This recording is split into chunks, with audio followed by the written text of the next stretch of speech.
Pois bem, prosseguindo, estamos agora na página 29. Vamos falar sobre outro católico, item 16, Paulo Osório, né, que eles estão escrevendo algumas obras que têm um fundo histórico que nos interessa. Né? Teologicamente são horríveis, mas aquela própria história que eu acabei de contar para vocês de Sulpício Severo, você vai ver comentário dele desde Adão e Eva, e comentários históricos também. Tá bom? E esse Paulo Osório, ele vai escrever uma outra obra em que ele vai descrever o paganismo antigo, inclusive Nimrod e Semíramis. Então eu extraí alguns trechos exatamente para nosso comentário aqui. Bom, então Paulo Osório também viveu próximo do ano 420 da era cristã. Foi um católico romano que escreveu a obra História contra os Pagãos. Okay?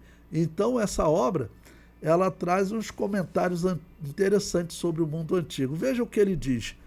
Memória. As ações dos reis e dos povos começaram suas obras com Nino. Quem é Nino? Interessante, irmãos, porque a Bíblia chama o homem que iniciou a rebelião de Babel e que constrói a cidade de Nínive, a Bíblia chama ele de Nimrod. Nos dias do Novo Testamento, esse historiador chama de Nino. A arqueologia encontrou em tabuinhas de barro o fundador da cidade de Nínive. E na tabuinha de barro eles interpretaram, em escrita hieroglífica, né? Eles interpretaram, escrita cuneiforme, eles interpretaram o nome dele como Ninos. Então o Nimrod da Bíblia é chamado de Nino aqui no dia do Novo Testamento, e a arqueologia chama ele de Ninos, mas eles não dizem que o Ninos da arqueologia é o mesmo Nimrod. Mas esse historiador aqui nos ajuda a evidenciar isso, né? Ele diz que esse Ninos era filho de um rei chamado Belo, filho de Belo, rei dos assírios. Os mesmos autores que, embora quisessem fazer crer sem provas que a origem do mundo e a criação do homem não teve começo. Veja o que ele está dizendo. Nesse período já tinham pessoas defendendo que o mundo não teve começo, que o mundo é eterno e que não existe aquela criação de Adão e Eva. Você vê que essa heresia não é nova, né? O comentário prossegue. Tanto entre os gregos quanto entre os latinos, quase todos os escritores que propagaram com suas palavras que a morte não deveria existir quando a religião sozinha governava. Eu extraí esse ponto aqui também para mostrar para vocês. Olha que interessante. Bom, a Bíblia diz que teve um período que a morte não existia. Quando Adão e Eva viviam inocentes do pecado, ok? Eles não morriam. A morte surge depois que eles pecam. E ele, fazendo um comentário aqui sobre os escritos que existiam naquela época, que nós perdemos muitos dos escritos, a Igreja Católica destruiu muita coisa, ela tentou destruir os escritos dos filósofos, eles foram conservados por árabes, pela Igreja de Constantinopla, mas a Igreja Católica Romana queria destruir todos os escritos. Aqui ele apresenta que historiadores antigos dizem que teve um período que a morte não existia. Então é um testemunho interessante. Agora presta atenção no que ele vai dizer aqui. No ano 1300, antes da fundação da cidade. Isso aqui é importante para vocês entenderem. Às vezes vocês vão ler algum livro que usa essa linguagem, e aí vocês precisam entender. Bom, nós estamos no ano 420 da era cristã. Nesse período, ainda não existia a contagem de tempo que nós temos hoje, antes de Cristo e depois de Cristo.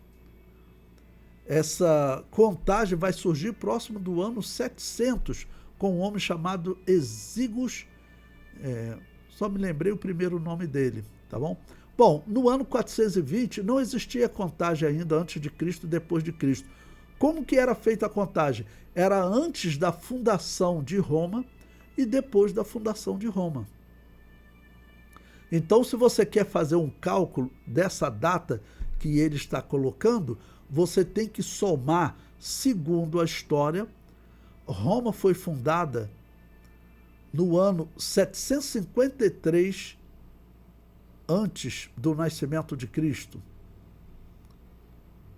Aí tem uma controvérsia, alguns colocam 749, tá bom? Mas, para aproximar, né, não tem como ser preciso nessas datas, você pode somar 753. Então, 1300 antes da fundação de Roma, somando 753, vai para 2053.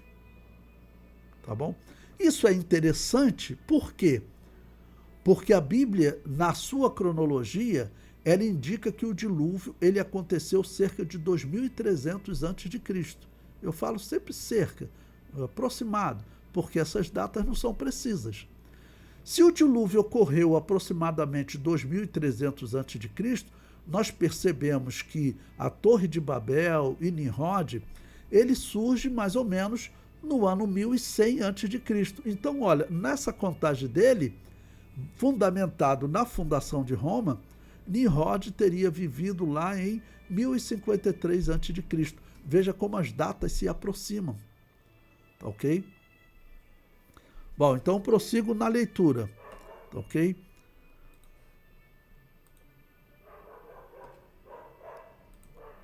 Ainda na página 29. No ano 1300, antes da fundação da cidade de Roma, Nino, que foi, segundo eles, o primeiro rei dos assírios, liderou e subjugou os territórios do Ponto em ataques devastadores. Esse é Nimrod. Uma vez morto, é sucedido por sua esposa, Semíramis, que tinha o espírito do marido e a aparência do filho de Nino. E por 42 anos governou em meio a pessoas assassinas, povos já sedentos de sangue. Para o costumeiro, eles foram para isso. Então, eles eram sedentos de sangue, né? Tirado do livro de Paulo Osório, História contra os Pagãos, que eu vou colocar lá também, vou disponibilizar no grupo para vocês, se vocês quiserem se aprofundar nesse tema, ok?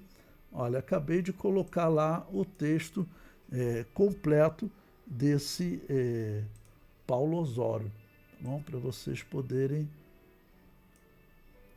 ler. Abaixo eu comento, agora na página 30. Segundo a cronologia bíblica, Nimrod, que é chamado de Nino por Osório e Ninos pela arqueologia, teria vivido próximo do ano 2100 a.C. A fundação da cidade, citada no texto de Osório, perdão, irmãos. A fundação da cidade, citada no texto de Osório, significa a fundação da cidade de Roma, que, segundo a cronologia atual, foi fundada no ano 753 a.C. No século V, que é o século que nós estamos estudando, 420 é o século V, ainda não havia sido feita a nova cronologia da história geral. Portanto, para encontrarmos a data a que Osório faz referência, devemos somar 753 mais 1300 igual a 2053. Ou seja, ele diz que esse Nimrod viveu próximo do ano 2053 a.C., batendo com a cronologia bíblica que coloca próximo do ano 2100.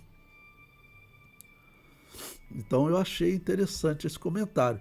Outro texto desse Paulo Orósio, que ele diz: no ano 1100 antes da fundação da cidade, somando com 753, seria o ano 1761 a.C. Ele diz... desculpe, no ano 1008, antes da fundação da cidade, somando com 753, dá o ano 1761 a.C. Havia no Egito, como atestam o historiador Pompeu, esse historiador Pompeu é um historiador romano, eu vou comentar mais abaixo sobre ele, e seu epítome Justino. Primeiro, uma fertilidade incomum e até pesada, e depois uma escassez contínua e intolerável que foi aliviada à providência divina por intermédio de José, homem justo e sábio. Ele está falando do Egito. Veja que ele falou que uma seca, uma escassez ocorreu no ano 1008, antes da fundação de Roma. Isso dá 1761 a.C. Pela cronologia bíblica, sabe quando que José se tornou governador do Egito? Próximo do ano 1800. Se você pegar o meu livro de arqueologia do mundo bíblico, você vai encontrar essa informação. Então, combinando com esse historiador, tá bom? E ele está citando historiadores romanos. Pompeu, vou mostrar para vocês, era um general, teve um general Pompeu e teve um historiador chamado Pompeu. Ele prossegue. No ano 805, antes da fundação da cidade, que é 1558 a.C., Cornélio e Pompeu atestam que males infundados e pragas insuportáveis se espalharam pelo Egito. Olha, 1558 a.C. Segundo a cronologia bíblica, sabe quando que ocorreu o êxodo? 1446 a.C. Olha como as datas se aproximam. Ele está pegando data de historiadores romanos. Ele prossegue.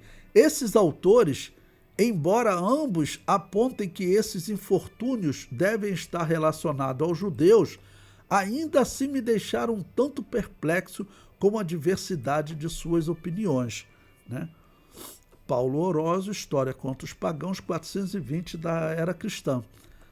Eu comento abaixo. O historiador Cornélio, citado nesta obra, é uma referência a Públio Cornélio Tácito, que viveu entre 56 e 117 da Era Cristã.